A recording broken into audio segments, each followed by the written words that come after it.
Good evening. It's February 2nd, a meeting of the Education Committee meeting. And I'd like to welcome all of you here at at Maple Glen and at home. And with me are committee members, Dr. Lovinowitz, Jen Ionetti, and Andy Kessler, along with my other board members. So we have two presentations on our agenda today. We'll get right to them. We first have to do announcements. So, Dr. Yanni, are there any announcements? There are no announcements this evening. All right, then we can move on to the minutes of the January 5th meeting. Are there is there any comments on the minutes or any changes that need to be made? No, seeing none. All right, then we'll move those minutes on to the legislative meeting for information, as an information item only. Which then gets us to the presentations. I think first is Dr. Ortiz, planning for teaching and learning at new Sandy Run Middle School. Yes, along with a beautiful building that is really getting closer and closer to reality. We're very excited to hear about what's going to go on in that building, because really that's what is really making us all tick, right? So Exactly. Thanks for being here. Well, thank you very much for inviting me to speak tonight. I will try and keep it brief, but hopefully this is the start of an ongoing conversation about some of the evolutions and progress and exciting piece of instruction and culture at Sandy Run Middle School. So to the board and to the administration, thanks again for inviting us to speak tonight. I just want to start with our mindset over the past few months. And the conversations that we've had as a staff has been, how do we respect and value all of the great things that make Upper Dublin what it is? Many of us here in attendance tonight are products of what Sandy Run has been for the past 5 decades. So a quote that I heard back in the fall was, how do we embrace the nostalgia of the past 60 years while planning ahead for the future 60 years? And the juxtaposition of these two pictures on the screen I really like, and maybe it's the former history teacher in me of blending the past with the future, right? The idea that the new Sandy Run Middle School is literally built on the foundation of all of the good work that our teachers and students and administrators have done over the past 50 or 60 years. And because there is a lot of good, there is a lot of special pieces about what makes Sandy Run who we are today that we want to keep and we want to build upon, while also being forward-thinking and able to adjust with a rapidly evolving school setting, right? So whenever I speak to the staff, it's always through this lens of respecting the work that they and others before them have done while planning to move forward. So far, and really this work began back in the spring of 21 and really has picked up steam this past fall. As a staff, we've done a lot of professional development and a lot of collaboration time to work together about who we are and who do we want to be. We've spent some faculty meeting times, some professional development times, early morning collaboration, really meeting with each other, seeing what other opportunities and options are out there with other middle schools, and that's something that we're going to continue to pursue about what else some of our peer districts are doing, to really reflect on what are our strengths and what are some areas of opportunity where we can grow. Because we're not naive enough to think that we can't grow, and we're really looking forward to having a facility that can allow us to grow moving forward. So as a good example, we spent a good amount of time on the November Professional Development Day working through these questions about who we are, the positives, and maybe some areas for growth, and who do we want to be. And really, there were some rich conversations with the staff, and really it allowed us to create a uniform vision and a uniform set of expectations as we move forward. More specifically, we've also had some folks head over to Flux Space over in East Norton, which specializes in STEM education and consults with a lot of districts in the area. Part of the new building, one of the areas for opportunity is around STEM education. It's certainly not the only area that we've partnered with Flux and borrowed some ideas from them. But between our maker spaces, the new science labs, which are really exciting for our science teachers and offers them some different ways to attack their curriculum and different opportunities to offer their students. Some of the allied arts spaces that we'll talk about in a minute. All of those, we just have to get our minds around reimagining what school can be, and consulting with some experts at Flux Space, it's really allowed us to do that. A few weeks ago, some of our teachers, Mrs. Kim, Ms. Connolly, and some other folks went out to Flux, and I joined them for most of the morning. And really it was around how can we infuse the idea of design thinking into what we do, right? Design thinking, this idea of trying to tackle real world problems, understanding the audience that problem exists for, creating different prototypes and testing out our ideas, and just, it's a continuous cycle. And really that's what learning is, and that's what, in my mind, learning should be. Whether it's in STEM or in the humanities or in any other aspect of education. That continuous real-world application and growth process is what we hope to continue to become and really get our minds around moving forward. And we're excited that the new facility will allow our teachers' creativity and expertise to really shine through.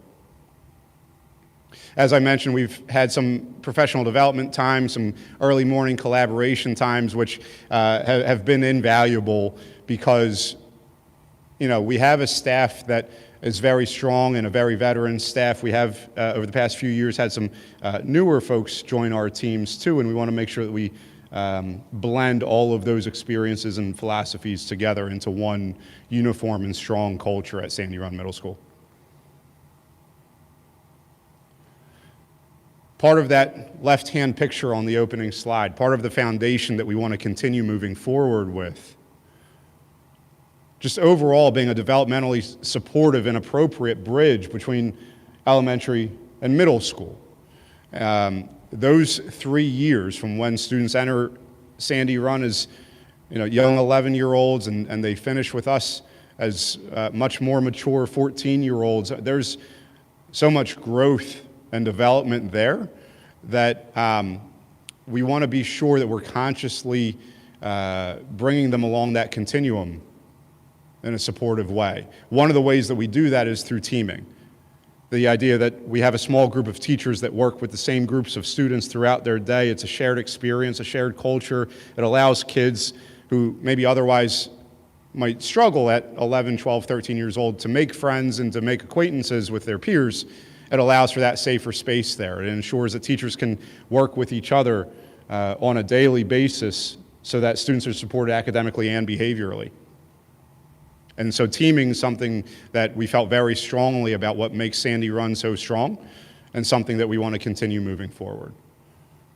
A few years ago, prior to me joining Sandy Run, there was a concerted effort, and one that I'm thrilled with, to ensure that all of our kids have access and exposure to all of our offerings. So, in 6th grade, having exposure to all of our world language offerings. In 6th, 7th, and 8th grade, continuing to allow all of our students to access on a rotation all of our encore classes and all of our allied arts classes. That's something that we think is very developmentally appropriate. We think that that's something that we feel strongly about moving forward, because at 12, 13, 14 years old, we still want to make sure that we're allowing access to all of the different offerings that Sandy Run has on their books.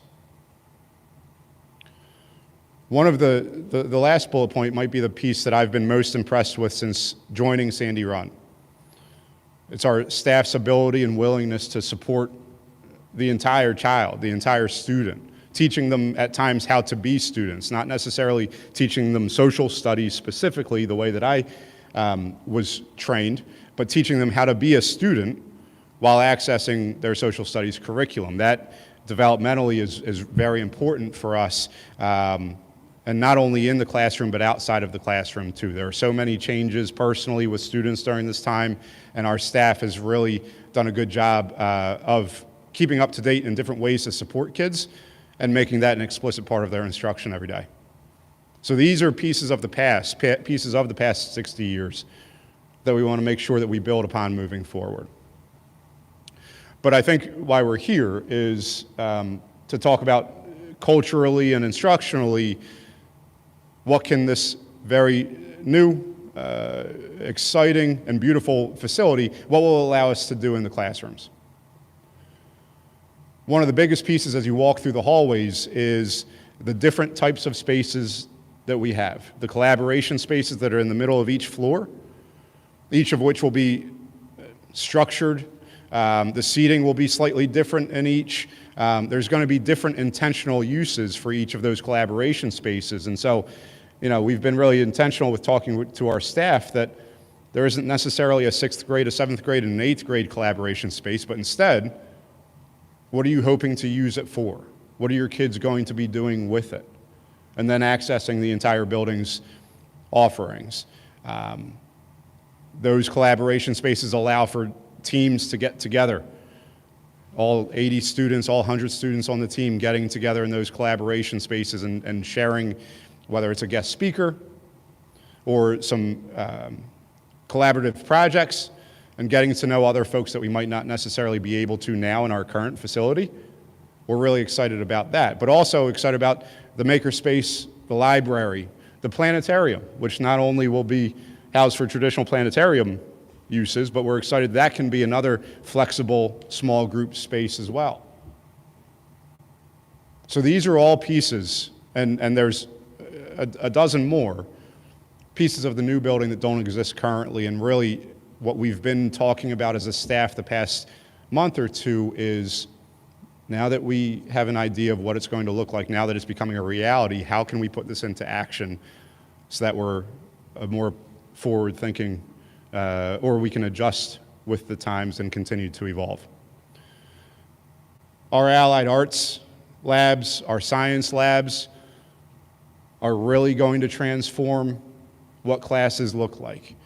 Speaking with our computing and tech ed teachers, our family and consumer science teachers, they are thrilled with what just the space, the size, the layout of the rooms, all of these things will be able to, it allows the teachers to offer the kids an experience that I think is going to be unmatched in other middle schools, and it's really, really exciting. I mentioned to somebody earlier tonight that it might be a little intimidating right now on the front end of all of these changes, and that the building could look so different, but it is really exciting as well, and we're really looking forward to it. The makerspace, as I mentioned earlier, that's been one area that we're very excited about, and an area that Mrs. Connolly, our library and media specialist, has been consulting with the Flux space and the experts over there to really make sure that we're on the cutting edge of what we're offering there. One of the parts that I'm very excited about with the new building is the ability to offer more individualized support. And that can look a number of different ways. And this individualized support will be accessible for all of our students. So we have small group rooms, multiple small group rooms on each floor that can allow for either small groups of students to work together, or if a student is having a difficult time understanding a concept, maybe getting some small group or one-on-one support from their teachers.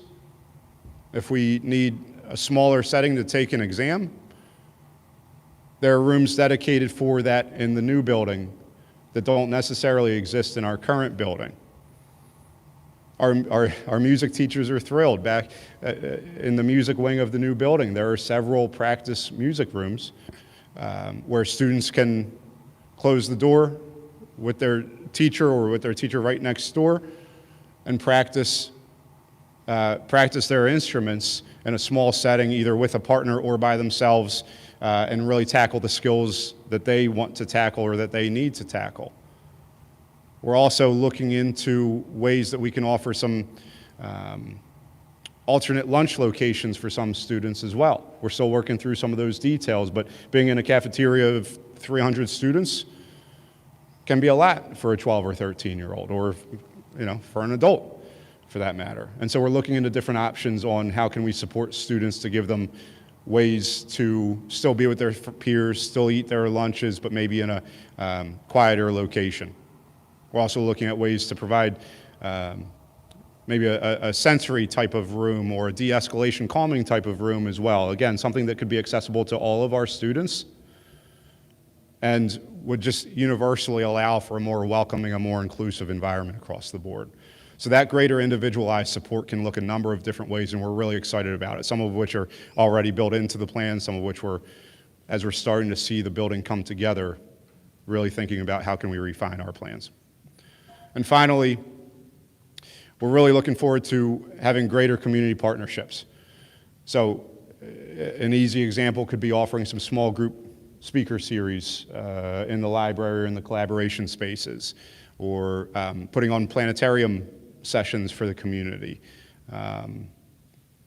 Welcoming the community in. Part of that is the COVID times that we're in. Part of that is also the facility and having a facility that can really allow for folks to get together and talk and dialogue about things. And that's something that's really important as we move forward.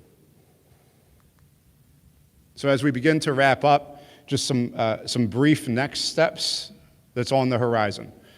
As a staff, we're going to continue using our collaboration time in the mornings to work through not only the philosophical and cultural pieces of what will the new Sandy Run look like, but also the more tangible ones as well. Curriculum departments are getting together and starting to work through their curriculum because, again, the space will allow for greater opportunities than what they've known up until now. And so we really want to devote that time on the front end to make sure that the instruction on the back end is what we hope it to be. For years and prior to me joining Sandy Run, I know there's been a lot of feedback from different stakeholder groups, and we're going to continue that dialogue. One specific area that, frankly, we haven't spoken with a ton yet, but as we get into more of the reality is working with our students and getting their perspectives on what works with our current Sandy Run, what doesn't work, and as we look to move forward, especially because 2/3 of our building will be able to experience this in September, as we look forward, making sure that their voices are heard in this as well. And the final bullet point here, and it's a bit of a more general one, is just we're really looking forward to continued growth and evolution. I don't pretend to think that what Sandy Run looks like on September 1st of 2022, September 1st of 2022, it's not going to look the same way September 1st of 2024 or 2028 or 2038.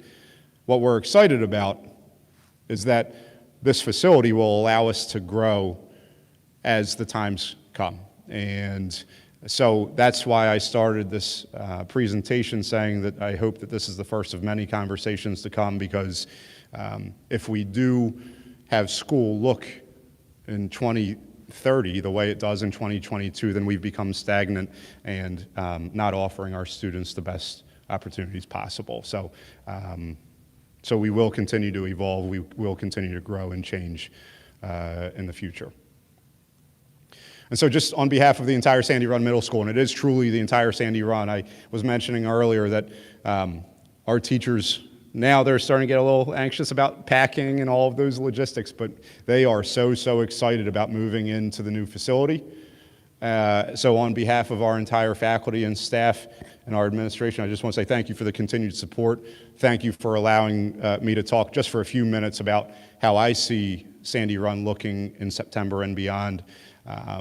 Because it's really exciting and we're really looking forward to it. So thank you very much, and if you have any questions or comments, I'd be happy to answer them.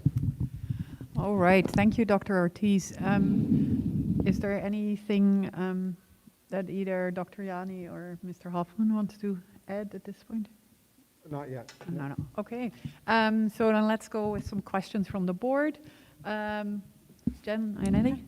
I toured it the other day, and it looks beautiful. I am wondering if you can tell us a little bit, what will be different in the new building for students with complex needs, special ed kids, autistic support kids? Sure. No, it's a great question. So the classrooms themselves were designed solely for for our students with complex needs. There are a number of classrooms that when the blueprints were designed and architects were created. So on the first floor, there's going to be a small apartment-like setting to teach some of those life skills. We're going to have more intentional groupings of students together as well, so that we make sure that we're inclusive and our students with needs and without needs are able to interact seamlessly, but also if there are resources, specifically PT, OT, speech, those types of supplemental supports, that they have the spaces that they need as well. I mentioned earlier some of the small group rooms, right? So our learning support classrooms have a lot of flexible space, both in the classroom and just outside of it, where teachers and students can work together in even smaller groups than what's already happening in the classroom, and just able to work through some of that in a quieter, more discreet manner so that they can really work through the content that way. The small group rooms across from those learning support rooms will also allow for more individualized instruction too. I am, and Dr. Perez and a few other folks and I have been talking about the different options for a sensory type space, a de-escalation space, and that's something that we're really excited about. I do think it's something that might be more utilized by students with complex needs, but will be accessible and open for all of our students, right? And I think that inclusivity, that universal access is something that we're striving to achieve. That's terrific. That's terrific. Thank you.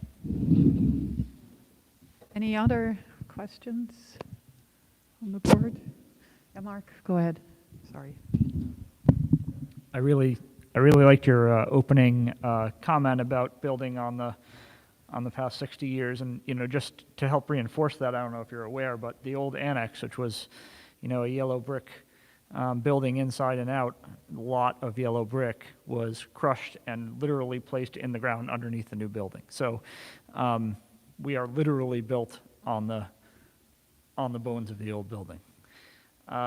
Something you didn't mention that I'm also excited about and you just mentioned it kind of a little bit in the special ed realm, but there's more collaboration, small collaboration spaces in the hallways. And I know currently at Sandy Run and for the last many years, students have gone out into the hallway to work in small groups, 2s and 3s and 4s, sitting on the floor.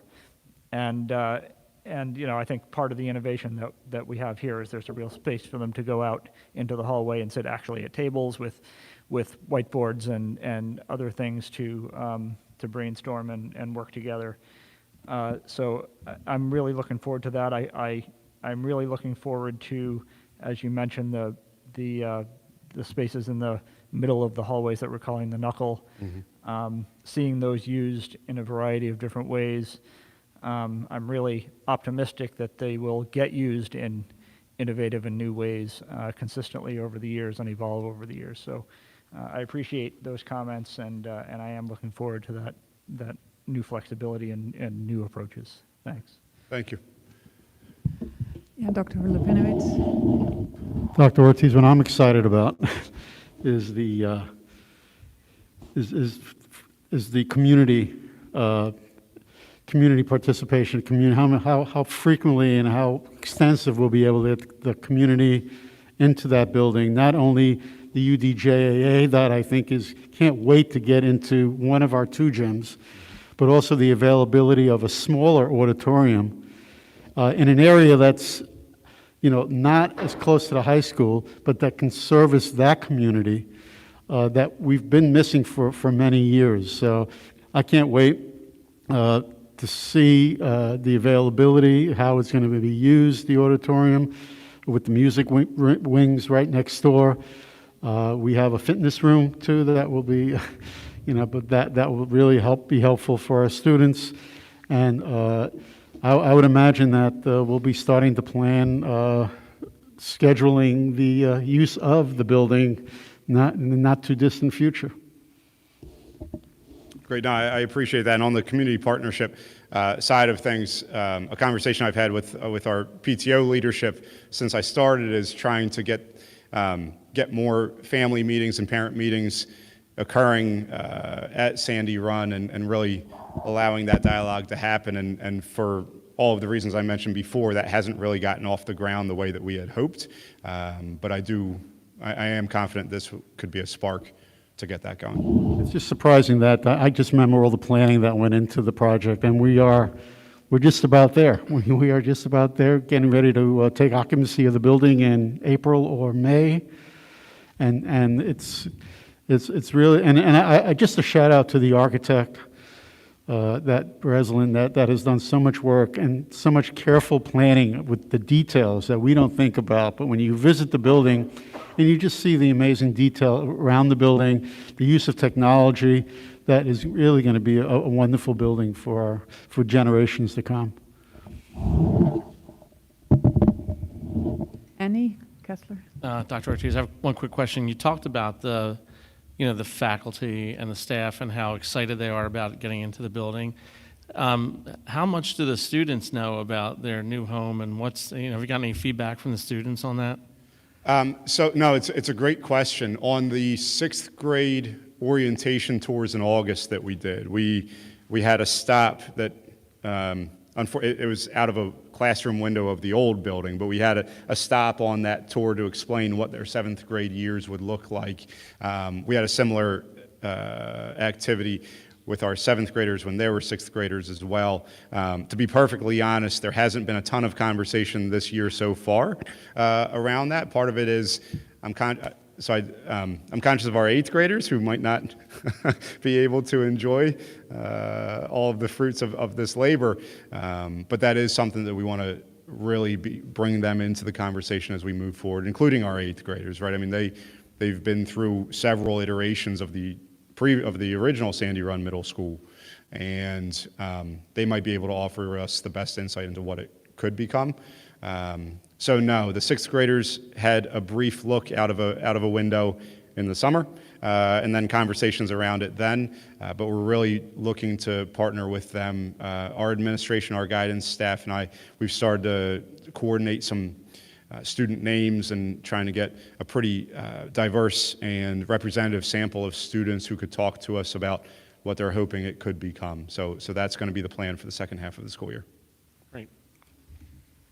Any other questions? If I could just, I still have a bunch, but you go ahead. one of the things that we've been talking about is scheduling some limited tours of the building. Right now, we're working with the township to schedule some time for the commissioners, and the board will be invited to that. And I know Dr. Ortiz has plans to do some tours as well. One of the things that I think we need to be cognizant of is that this isn't a phased project. So when the high school was opened and when most buildings open, the phase is done, and then they move on to another phase. Right now, because we're nearing the end of the project, there are substantial things happening daily. So I saw things the other night that were in place in the building on Monday night that weren't there on Friday afternoon when we went around the building. And we were there yesterday. Ms. Penner, Mr. Hoffman, and Ms. Vandergrift and I walked around the building yesterday, and there were more things completed yesterday. So it's really interesting to see how quickly everything is coming together. Right. It's certainly something to look forward to, and I think the community is eagerly awaiting a glimpse in person. A couple of questions about what you were just saying. Clearly, this building gives a huge opportunity for more student-centered approaches to teaching and learning. So can you say a little bit more about how teachers are preparing for that, and also how our students may have to, I mean, that's a responsibility, it's opportunity, but also definitely a big responsibility. So how are you looking at that? Sure. So I think that this has been a process that likely started some time ago, specifically maybe the past year and a half. The idea of all of the work that we've done around blended learning, right, which is a conversation that's come up a lot here, and having different stations either in the classroom or now with some of these breakout spaces outside of the classroom. I think that part of that we've been working on for some time, and now with the space or with seating options that allow for much more flexible on-the-fly regroupings in the classroom. When we had the architects out and some furniture samples back in the fall, that was a big topic of conversation. Even something as simple as a teacher podium that can rise and fall, and if you drop it down to a student desk height, it matches the student desks. And so the idea of teachers being able to get off of the stage and get down on student level and just partner up with student groupings and things along those lines, that's been some work that we've started already in the classroom, but the facility will now be able to match some of those instructional techniques that we've started working through previously. And that's just one simple example, but it's a tangible one that it was interesting how much our teachers appreciated that ability to get on to truly, literally get on the students' level and work with them side by side. Yeah, no, I think that's super exciting, but I also imagine that comes with some trepidation, perhaps, but I mean, everything is work in progress, so it will be exciting to see that. This is the space, and the footprint is pretty, I think it's, yeah, well, it's larger than what you have currently. So in terms of supporting that space with staffing, do you see, how are you planning that in terms of the staffing? Are the roles of staff, is staff different? Do you need more support staff, or how are you gonna? Sure, no, it's a great question, and it's been a conversation that we've been having. I think that our current staff is really well equipped to move into that space. I think that right now we're a little cramped, if I'm honest. But some folks' roles could shift, and I've had some conversations with our current support staff around that, some folks who work in the main office, and some of that redistribution of responsibilities. And I think that I'm excited about that opportunity. It's going to be a lot of work and some changes for some folks, but I think it's going to be a chance for us to streamline what we do and to make sure that the lines of communication and the responsibilities are clear and clean to everyone. And I'm a big believer in having clear lanes of responsibility for everyone in the organization. And I think over time, some of those lines have been blurred. Conversations that we've been having for the past couple of months is clarifying those lines and making sure that everybody understands what their role is. Great. And then you talked about the teaming and everything. That's very much, I think, horizontal teaming. Is there also vertical teaming going on as you sort of envisioning sort of rolling out things for the new building? Sure. So we're excited that it's going to give us the flexibility to do that, to have 7th and 8th graders collaborate a little bit more than what they currently do. We do believe that developmentally it's appropriate to keep students together with their grade level peers, but whether it's the facility or a bell schedule or anything else, we want to provide as many options and opportunities for that flexibility that we can. So we aren't looking to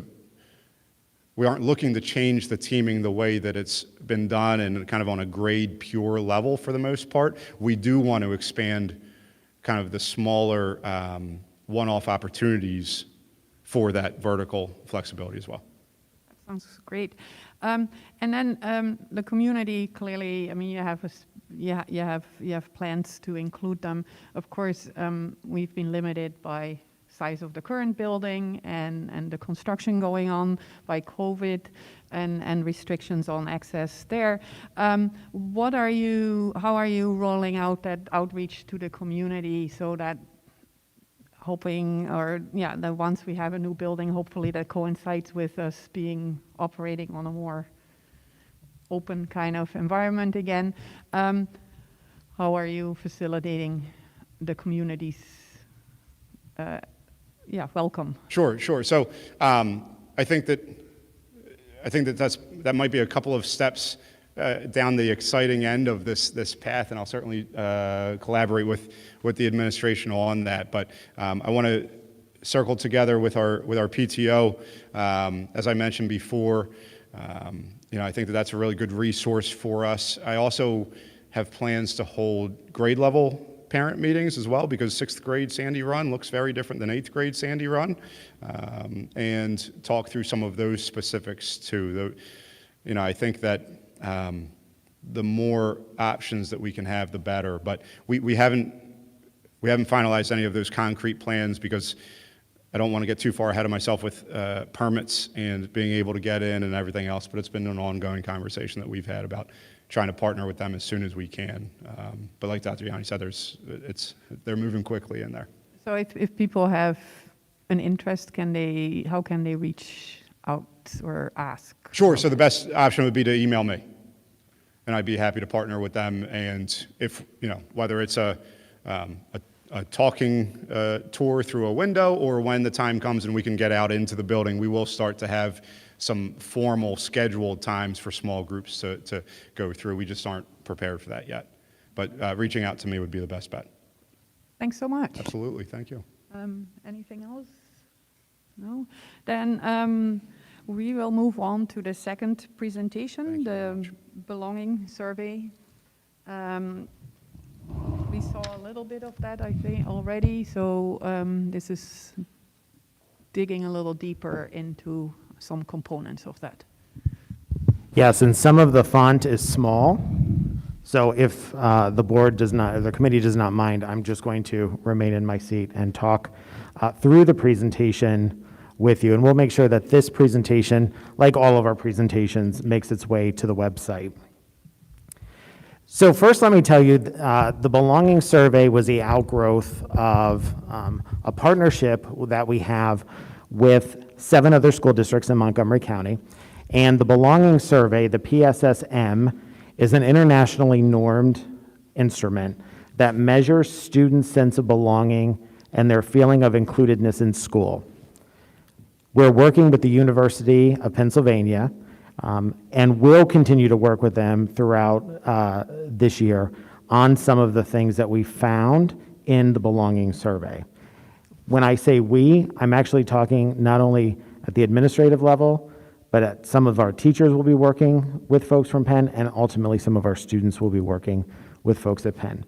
Our students are also part of this group that works with 7 other school districts, and so several weeks ago, a number of districts had the opportunity to look at their data, to analyze it, and then to discuss what it meant to them.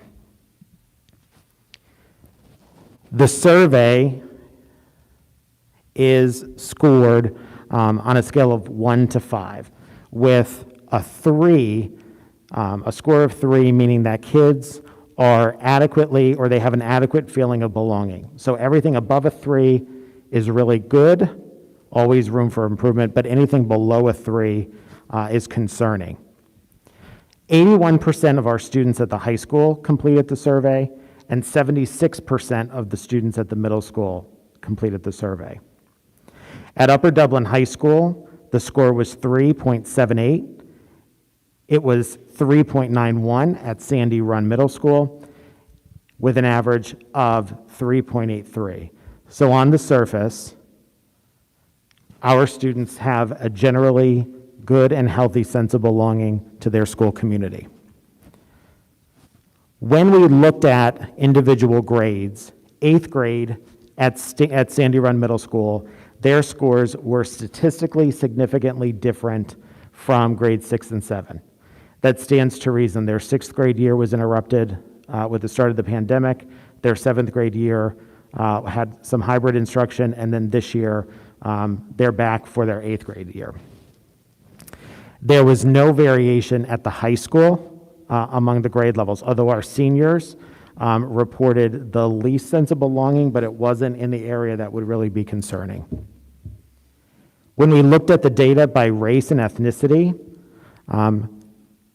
the results show that race and racial and ethnic identification does not have a statistically significant impact on students' sense of belonging. And the terminology there is important because it doesn't say that it doesn't have an effect. It doesn't have a statistically significant effect. So we always want to make sure that we're cognizant of how we're treating all kids, how we're supporting all kids, making sure that all kids get the best education as possible. And in some of the anecdotal comments that students provided, things like having more involvement in course selection, not being tracked into classes, those things actually came up as positives. When we looked at gender, it was students that identify or that did not identify with a specific gender at the middle school, their scores were the lowest. And also at the high school, our females scored statistically significantly lower than our males. So we're digging into that to find out why the females, our female students at the high school, are feeling that way. At both the middle school and the high school, students that identify themselves as LGBTQIA+, their scores were lower. So what does this mean? We take all of this data and we work to make sure that we put structures in place for kids to feel entrenched and that sense of belonging in their school community. So as I mentioned, the PSSM scale, it's been used for more than 20 years, and we know that students will achieve more when they feel a sense of belonging to their school. So we've been digging into this to find out what are the root causes why some of our student groups aren't feeling that way. I also included all of the questions. There's nothing secretive about the PSSM. It's an instrument that's widely available. There were a number of items on the actual instrument that came up with every group of students. So you will see there 2 statements that I put in bold. Other students in this school take my opinion seriously, and I feel very different from most other people here. Those were 2 statements that had the lowest scores from every student group that participated in the PSSM. And so the conversations we're having is, what is it about feeling very different? We've all been through middle school. I think every middle schooler feels somewhat different. But there's something deeper than that we have to dig into. And other students in this school take my opinion seriously. This speaks to the point or to the fact that we need to have more student voice in our school system.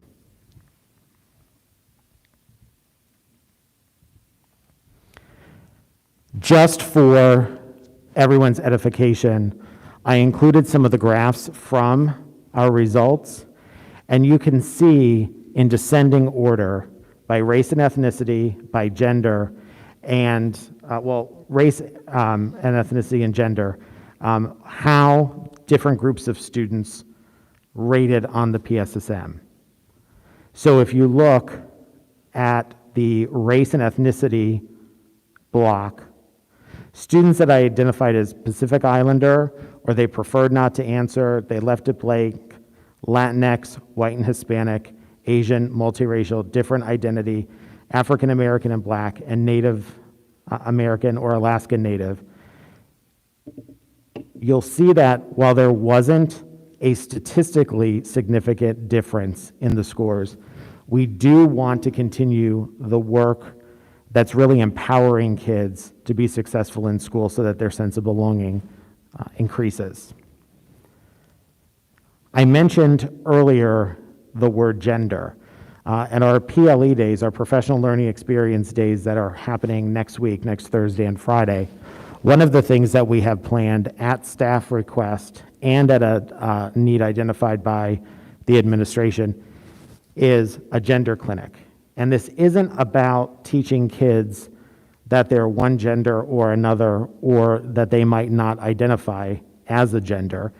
It's about how to respond to kids and support kids when they come to us with these types of issues. So we're actually equipping the staff to be able to work with students who are expressing any range of concerns. We also are bringing in Dr. Catherine Dalsgaard. She is a child psychiatrist out of CHOP. Dr. Dalsgaard has worked with many school districts. She's going to work with our staff on strategies that they can use immediately in their classrooms to de-escalate kids, make them feel less stressed, make them feel more comfortable taking risks, make them feel more part of that community. And she's also going to do a parent and family and caregiver night. The great thing about Dr. Dalsgaard, everything that she'll talk about are things you can do immediately with the students in your lives. There's no magic. At Sandy Run Middle School, you see charts that look very much the same. So again, all of this becomes data points for professional learning. Our students did this survey some time ago. We wanted to just bring it out briefly. Anytime we have students spend time doing something like a survey, we want to report on the data, and we want to do so transparently. So I know we went through that quickly, but at this time, I'll take any questions that anyone might have. All right. Thank you, Dr. Yanni. Any questions? Andy Kessler? I just have one sort of practical question, which is, for example, when you say that females in the high school have a lower sense of inclusion, and we're going to dig into that, and how do we dig into that? I mean, what is the mechanism for finding out what's behind that? There's actually a couple ways. So I have a superintendent's advisory group where I meet with kids on a regular basis to talk to them about their school experience. So we're talking about it in that setting. We're having focus groups with students. And we're also, the students that are cultural proficiency ambassadors that are working with this survey, they're also digging into it as well. All right. Mark Throda? If you can go back to the slide that has the questions, the responsive one with the big red banner at the top. I think it's like the third to last or something like that. Slide 4. There's two questions. You highlighted question 4 and question 12 on that slide that show up for each category. But question 12 in particular, I find interesting. I mean, I feel different from most people here in certain contexts. Could really be a good thing. If people really feel comfortable being themselves and we've really embraced differences and we've really successfully highlighted that difference is great, then that would be really good. So I would really want to see that one correlated with question 13. I can really be myself. If there's strong positive correlation between 12 and 13, then that's great news. If there's strong negative correlation between 12 and 13, that's really bad news. That's really the one that stands out to me is, I don't know what that means, positive or negative, without additional context. I mean, just that it shows up for every category is not in itself enough to tell me good, bad, or needs work, or... Correct, but the fact that 13 showed up but didn't show up as frequently was a wondering for us. And so when we talked to kids, one of the things that came out repeatedly was the leadoff that you said. Some kids do feel very good in their own skin to be different because they have a very strong sense of identity and a very strong sense of who they are, even at young ages. And so how do we simultaneously capture that and not lose that while also working with kids that, for whatever reason, they feel different, and it's not necessarily a positive thing? Right, okay. All right. Any other, Jenna? Is there any opportunity for, you said multiple districts did this, is there any opportunity for sharing of data or comparing, or is that not something districts are willing to do? I have all of the districts' data. All we have from each district is the average score, but I can put it there. Of the 7 districts, there was 1 district that had a higher sense of belonging by a couple tenths of a percent, or a couple tenths of a point. All right. Jen? I was going to follow up on Mark's question. That did kind of stand out to me, that when I read it, I had that same reaction. So it does say the word very different. But is there another question in there that kind of says the opposite? Like there are kids at school that have a lot of similar interests or something. Is there, again, so you could kind of look and see.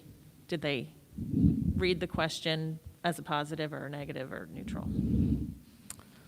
And I don't expect you to know that off the top of your head, like have memorized the whole survey, but As we go into the other agenda items, I'll look and I'll pull the other, okay. there is another question that correlates, so I'll pull that and then we can circle back on that for sure. Okay, Jeff, go ahead, talk. Dr. Yanni, we started talking about next steps, digging in, PLE, things like that. How will we then check either improvement or differences or things like that in the future? Is this a survey that you see us doing annually? Are there other methods to check on changes or improvements, things like that? There will be follow-up surveys. What we will probably do for the next 2 years is administer this. Again, that's still in a discussion phase, but that will allow us to see cohorts of students that, you know, for example, did over time we see kids' sense of belonging change over time, good or bad.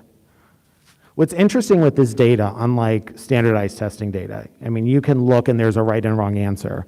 This data is much more, I guess it's much more theoretical because it's based upon perception, right? And so I think it's a little bit more difficult to talk about this with staff and even with students, right? Because even some students said, well, what if I was having a bad day when I took the survey? Or, you know, what if someone didn't feel like they were, you know, they just circled 1 for everything, you know? So when it was taken, there were a number, across the 8 districts, there were a number of surveys that were invalidated because, you know, kids will go through and choose the same number for every question or every statement. But we will be doing these in the future. Andy, you have another question? I may have missed this, but this was administered when? It was administered, it was October, November, and it was administered during the school day. So is there any concept that COVID has an impact on kids' inclusion, and how is this, you know, how does this account for that? Yeah, so in the anecdotal comments, so we waded through all, like the hundreds of comments. COVID did not come up as frequently as I thought it was going to come up, but it was definitely a factor. And I think that's why it's important, you know, projecting that we will have quote unquote normal conditions next year. What does this data look like when we're out of a pandemic? You know, a year out, 2 years out, et cetera. All right. I had a question about that slide number 4 where with the red banner.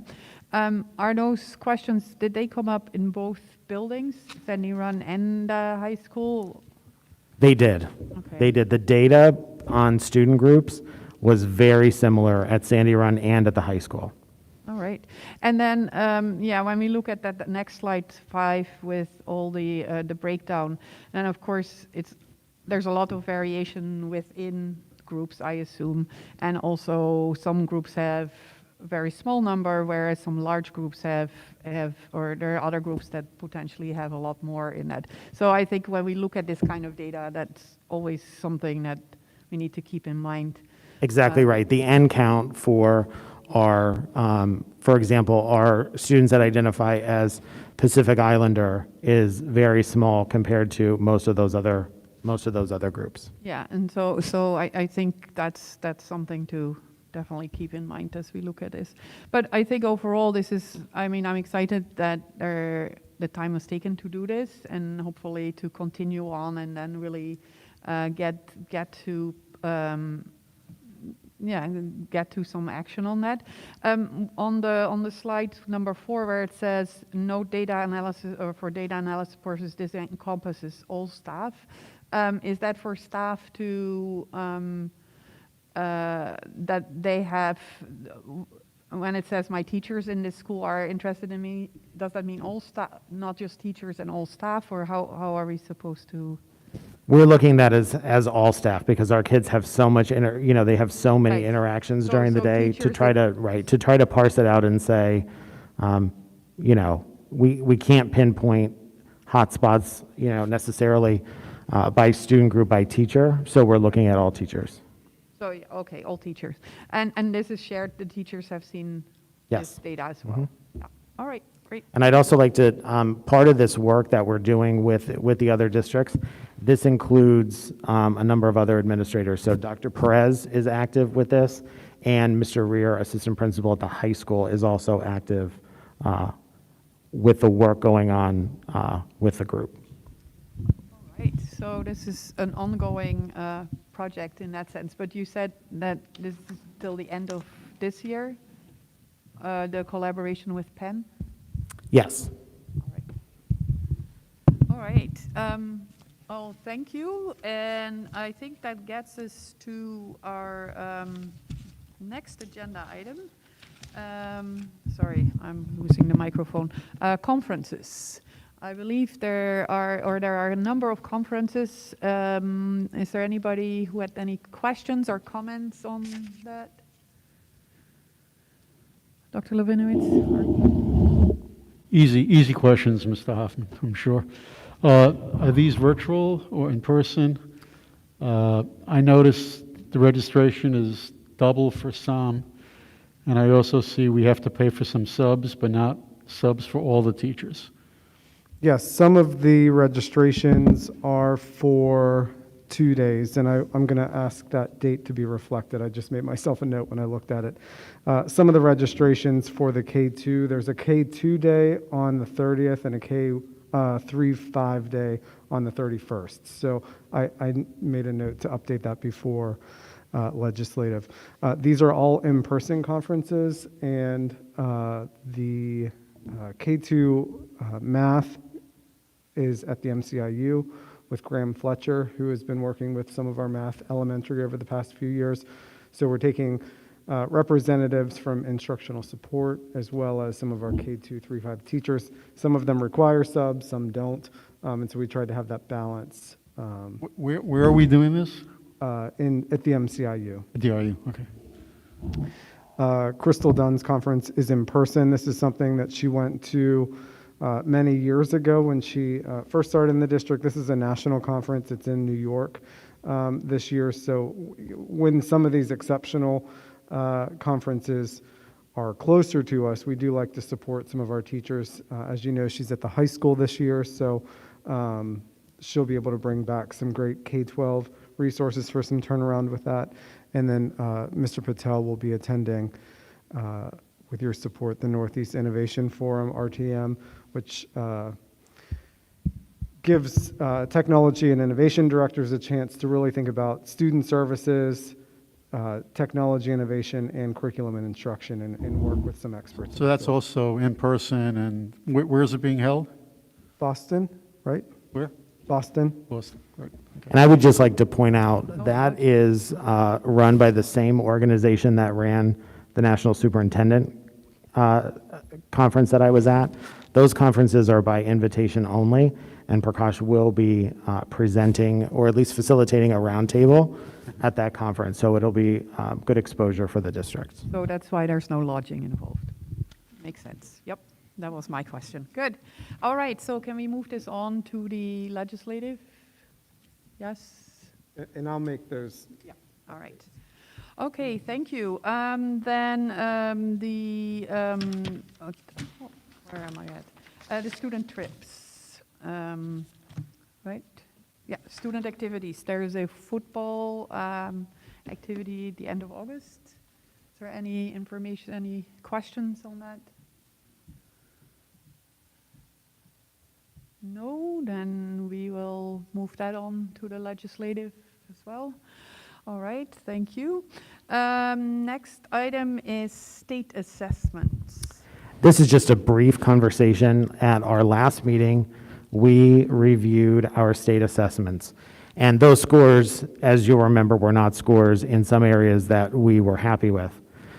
One of the things that we just wanted to bring out in public, and we'll talk about it in more depth next week at our town hall, is last year we did not have a benchmarking system. The board will remember for several years we used Renaissance assessments, STAR assessments. STAR assessments were not valid if they were not given in a controlled environment. So to give STAR to kids in a hybrid environment when they were home or they were in Cardinal Academy was not going to work. And so we did not have a formal benchmark system last year. As we moved through last year, we started to look at benchmarking systems. And this year, or actually last year, the board approved us moving forward with CBM. CBM is a benchmarking system K to 8, so it covers everything from early literacy and early numeracy through more complex math. Our students have just finished taking the winter assessment, so they take a fall assessment, a winter assessment, and a spring assessment. The beauty of this assessment is we can actually pinpoint skills where kids have deficits, and we can look school-wide, we can look classroom-wide, we can look at individual students. And so what our teachers will be doing through collaboration time and through PLE time will be actually looking at their students' own results and doing error analysis and item analysis of questions that were most often missed. And that's not an opportunity or a way to say that we're teaching to a test, but so many times the way questions are asked will confuse kids. So we're trying to remove as many barriers as possible. I think I'm very pleased tomorrow, we're actually meeting with our principals to review the data and specifically looking at the kids that there are 4 categories: above level, no risk, some risk, and High risk. high risk. So we're looking specifically tomorrow at students that are coming up as some risk and high risk, because that tells us that if we don't course correct now, the chances of them meeting end of the grade level or end of course expectations is going to be very difficult. What I'm happy about is that those numbers are not incredibly high. I'm worried that we have kids in those categories to begin with, but I think the good news is we know who those kids are and we have time to course correct for them. That's encouraging, and especially a good use of the CBM, and really, you don't have to wait a year to find out. This is very much. No, kids shorter finished term. taking the assessments on, I believe it was Friday, the last group of kids took it, and we can pull the data immediately. I also want to let the committee know, beyond state assessments, if you are keeping track of what's happening with College Board, there's a seismic shift in the SAT. This is the first time in a long time that College Board has made a substantial change to their assessment. So the SAT will now be conducted digitally. Students will be able to use their own devices, or devices will be provided by the College Board. There will be 2 sections, so reading and writing will be together, math will be separate. The duration of the assessment has been shortened from 3 hours to 2 hours. Students are going to be using calculators throughout the assessment. And the reading passages are shorter, but they are going to cover a wider range of topics. What I find interesting with that, when we drilled down into our PSSA data, what we found at our elementary level was that even our students that were reading on grade level, where they were missing the mark, or where we believe they were missing the mark on the PSSA, was that they didn't have the stamina to read a 4-page story and answer 2 or 3 questions about it, and then go into another 4-page story. So it's interesting to see how everything changes. But as we're working to build that stamina, the SAT is actually, and I'm sure it's for time, but the passages will be shorter, but cover a broader range of topics. Will you still be able to offer these at our buildings, or do Yes, students have to go now to different test centers? No, that we don't believe there'll be any change in any of the locations. It's just the actual assessment is changing. Thank you. Any marks or? I just want to clarify for anyone listening that those changes to the SAT don't take effect for U.S. students until 2024. Correct. All right. Well, wait, and I don't want to seem like I'm going point for point with you, because there's actually one more thing that I wanted to say. So many colleges and universities are not requiring the SAT, so it'll be interesting to see especially over the next 2 years, while we're waiting for these changes to be implemented. There are so many universities now, colleges and universities, that are SAT optional. So it will be interesting to see if there will be even more changes coming as a result of that. All right, so this is not an item that needs to move to the legislative agenda, it's just for information. Is that correct? Yeah. All right, and then we have one homebound instruction recommendation. Any comments, questions? Yes, Mark Sorota. I'm curious why this is here. So as I understand it, we, the board, the committee or the board, don't need to approve these. I don't remember approving them in the past. I just looked at the policy, which is number 117, which has authority for the principal, pupil services, or superintendent. Is there something that makes this one different, or? No, I'm sure this was just a holdover for practice from the past. So it can just be made an informational item. Okay, that's, we'll make that an informational item then. All right, so that gets us to item 7, community input. So anybody in the community who wants to come up and speak, you're invited to do so. Please remember that that you're being recorded, and we ask you to say your name and where in the district you reside. So please come on up, and thanks for being here. Hi, how are you? Hey. Pam Olszewski. I live in Ambler, and I liked it better when I had a podium. Just going to say that, just so you know. I have a couple questions because I know in legislative meetings we don't have much conversation about different things. So since this is the Education Committee meeting, I thought I'd ask some of my questions. Some of them are on topic of what you talked about with the belonging survey, so I can start with that one. So I believe someone asked about how our school, I know that we had students that met with other, the other districts that we met with. That's the other 7 schools who participated in a survey. And I know that you mentioned that maybe one school was a little bit higher, but I was also wondering if in more of a broader sense, what were the greatest concerns? Were our concerns for our district similar to those of concerns with the other districts? So that, was there anything like collectively that seemed the same? I also know that some of the schools didn't conduct the survey in the school, so their participation was significantly lower when they were sent home to say like, hey, do the survey when you get home. So I think that has something to do with probably some of their perhaps lower rankings. And do you have any details on more of the specific concerns we have as a district, other than, because I noticed that were things that were noted that said statistically significantly lower, things like the 8th grade versus 6th or 7th, there wasn't a chart for that per se. Like you say, I don't know what that means, right? Is it like a half a point? Is it like 0.2? Like, I know I'm getting a little nitty gritty, but I know that the equity portion and things and the belonging, I understand the importance of a lot of that. So, oh, and the last thing was, you mentioned about implementing some things that would help the students and that you would continue to survey them. So are you going to be able to like quantify, like have quantitative things, like we implemented these things and we followed these cohorts so that in a year or two or whenever you like implement the survey again, how will you be able to determine whether those things were actually maybe instrumental in your success? I don't know. That was for that. Wait, how much time do I have? Oh, okay, a minute. Okay.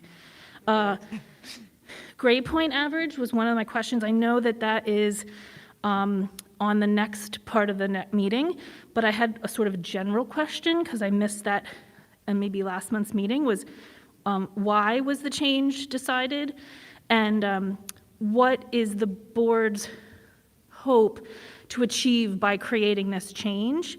I know that I have a senior, and I do know that she necessarily wasn't too concerned when she didn't do so well in health and gym. And she said, well, it doesn't matter anyway because it doesn't count, which I didn't really like. But I was just curious as to like why the board has decided to change that, and that there are some perhaps maybe downsides or perceived downsides for kids who take like AP courses and things like that. Okay, hold on. the STEM requirement that has changed in the curriculum, which I didn't know until I read the Program of Studies guide, which is really extensive but very informative. Was that a state thing that was required for us to do? And why were the classes that were selected to meet those STEM requirements selected for that? Okay, and my last question, sorry, I had a lot. Any updates on the plan or approach to address some of the other concerning PSSA scores, which you touched upon earlier? I do like the idea of that assessment that you just mentioned. That seems a little bit more timely because PSSA assessments are so, and so were the Keystones, like so far behind. And last question, I'm pretty sure I know this, but I don't think the Keystones are, I know that they are currently not a requirement for graduation.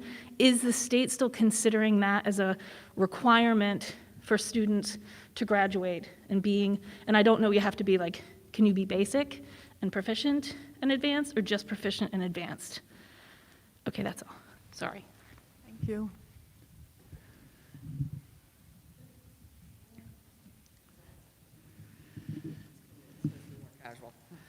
Ginny Vitella, Ambler. Dr. Ortiz, thank you for the presentation. And how to be a student stood out to me because I think some of these kids, after being homebound for a year in virtual school, in a very important growth cycle of their life, is really detrimental, and they do probably need to learn how to be a student again. Speaking of which, Andy mentioned something about the belonging survey in COVID, and I think that it totally has to play a factor. I have a current 7th grader and a current 10th grader, and both of those, the 7th graders, like they came in through COVID in virtual in 6th grade. They were put in with 3 other elementary schools, and so their friend groups are different. They didn't expand out as much because they were virtual and home. So it was a very difficult transition year to begin with, let alone add COVID to it. So I could see why they would maybe not feel alone, belong. And also the 10th grade students, because they got put into the high school as 9th graders and never got acclimated to the high school. They just were thrown in virtual and in a new building. And, again, it was very difficult. I hope those numbers look better in the future because I feel like they're probably pretty low because COVID has really affected these children tremendously, being locked up in their rooms. The football trip, I just have to say, they're so excited about this trip, and having come off the swim team trip to Florida, it just is such a great team bonding thing, and the kids are so excited, and it's such a great opportunity for them. And so I'm so glad they're doing it, and hopefully you will all approve that come the legislative meeting. I just wanted to say, have we moved any forward with any more data about our poor test scores that we had with the PSAA, or whatever they are, and comparing to other school districts, wondering if we've gotten any further on that and any solutions on how to improve, or I basically blame it all on COVID because they were virtual and there's just no comparison to being in person. And speaking of being in person, I'm wondering when we're going to get back to our big, beautiful, very expensive high school. And for these meetings in the Cardinal Room. So, because I know this for people to see, it just isn't good. I know we begged for Zoom because that was for more clarity, but that's not happening. So I'm wondering when we can get back to Cardinal Room and back to normal into that big, beautiful building that's costing us a fortune. And one thing that was upsetting to me, activities and athletes, the award ceremony, that used to be an in-person activity. We used to get a booklet with a list of the children that accomplished these things and who participated, and little marks and a little summary from the coaches or the leaders. And really think it'd be nice to have that booklet, a PDF or something for these kids. They deserve something a little more significant to congratulate them into jobs well done and even participating. It takes a lot to participate in a sport in high school or participate in activity, as well as a rigorous course schedule. Homebound, I just was very curious. I saw 2 things on the legislative agenda, homebound, and I'm just not understand what that is really. Like what's involved, like who qualifies? Is that kind of a short-term solution or long-term? And why is that different than alternative education settings? Like, is it a cyber school through the district? Is it a tutor, a teacher? I just don't understand what it is and why there's no cost associated. Usually when we approve things or things are on the list, we have a cost associated with it. So I don't understand what student qualifies or how, and what process that would take to get involved with that. Anyway, thank you, bye. Thank you. Ms. Evans, we did not receive any written comments, right? Okay, so then I will close community input and thank the community for coming out. And then let's see if there are any comments. I'll start, and Mr. Hoffman can jump in. The concerns in our belonging survey were less about race and ethnicity and more about other groups that students were part of, in particular, our students who identify as LGBTQIA. And as far as comparing the data, I want to see how we fare compared to others. The reason why that wasn't part of my presentation is because each group of students is different. And as it was said tonight, some districts that participated in the survey didn't do it during the school day. And so there were some districts that the participation was as low as about 15% of their students. So while we can compare, I think that we always have to just be mindful that, the participation rate might not have already been there or been there. We are doing a number of things, some social emotional programming, changing the way schedules are, changing the way we're teaching.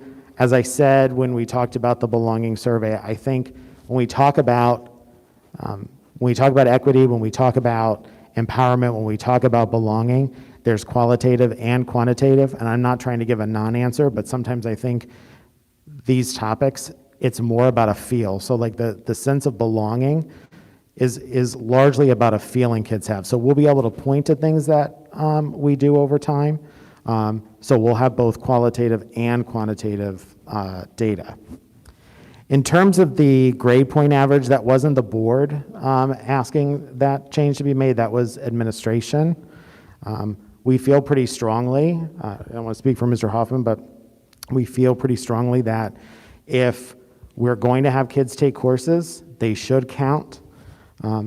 When we send transcripts to colleges, they look at how we put our transcripts together. And the best examples I can give you is Abington versus Upper Dublin. Abington doesn't use credits, they use points. So when an Upper Dublin transcript goes to a college or university, they're evaluating in the context of how we do our transcripts. In terms of STEM requirements, it was, the classification fell based upon the priority standards, correct, Mr. Hoffman? Yes, determining which course fell into which elective credit was based on the priority standards. Where the STEM requirements came into play, as we looked at our program of studies compared to Montgomery County and then our 10 peer districts, the majority of those districts have a plus, so a 3 science, 3 math, plus 1 additional math or science. Some schools have 4 math, 4 science, 4 math, 3 science, something like that. We believe that students should, and most of our students do take that 4th level, but we didn't want to lock a student into needing to take a 4th math or a 4th science, but that there are other course offerings in the district. So that's where that 2 STEM came into play, again, to develop whole child. And I think as we talk about that policy tonight, Mr. Hoffman has information that we're going to share because I believe, well, I don't believe, I know he did it. He looked at a sampling of students and what the new changes would do to their grade point averages. Keeping in mind that some classes, like AP science classes, have a lab. Previously, they were, worth 1 credit. Now they're going to be worth 1.5 credits, so actually giving kids credit for the work they're doing. So that will all be factored in tonight when we talk about credits and GPAs. In terms of the PSSAs, the Cbm benchmarking system that I spoke about briefly, that was brought in specifically so that we had a benchmarking system so that we could intervene with kids in a timely way. Because as we know, kids take the PSSAs in April. Sometimes we don't get those results until the end of June or July.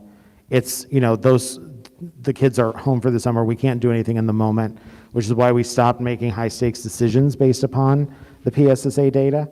But the CPM, or the CBM, the CBM data is allowing us to drill down to what kids need targeted assistance now so that we can course correct. Homebound is for students that have a medical issue and they're not able to attend school. And I believe I skipped over the Keystone Assessment. Mr. Hoffman, do you want to talk about the Keystone? Sure. And homebound typically is a short period of time and is reviewed after that short period of time if it needs to continue. The Keystone, beginning with class of 2023, there are four additional pathways for graduation that are looked at. However, the test is still required to meet federal accountability purposes. So required to take the assessment, but passing the assessment, there are other pathways if a student does not.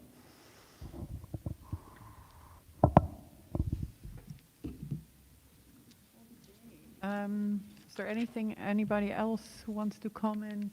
Yes, Mark? Just one more. There was a good question that I think is worth expanding on for anybody listening. The question was, what is, it wasn't phrased this way, but what does statistically significant mean in the context of the data on the belonging survey? And the short answer is, it's that the difference between those things, it's a calculation of probability or statistics or both based on the data that says that this difference was not likely to have been just random chance. There's probably more to it than just natural variability in the data. It's more complicated than that, but I think that's a good digest version of what statistically significant means. Yeah, and then I think there was a question about the cost of homebound. There. It varies on the length of time. There's a contracted rate in our teacher CBA. Thanks. All right, I think that is the end. We're at the end of the agenda. So I just want to, oops, where's my piece of paper? Sorry about that. Remind people that our next meeting is March 2nd. The location to be determined, I think, but most likely still here. And then before we adjourn, I just want to let people know that immediately following this meeting, we'll have the policy meeting. So if you are attending from home, feel free to stay on, and we'll just rearrange a little bit the seating, and then we'll get going on the policy meeting. And with that, I'd like to thank everybody, and we'll adjourn the meeting. Thank you.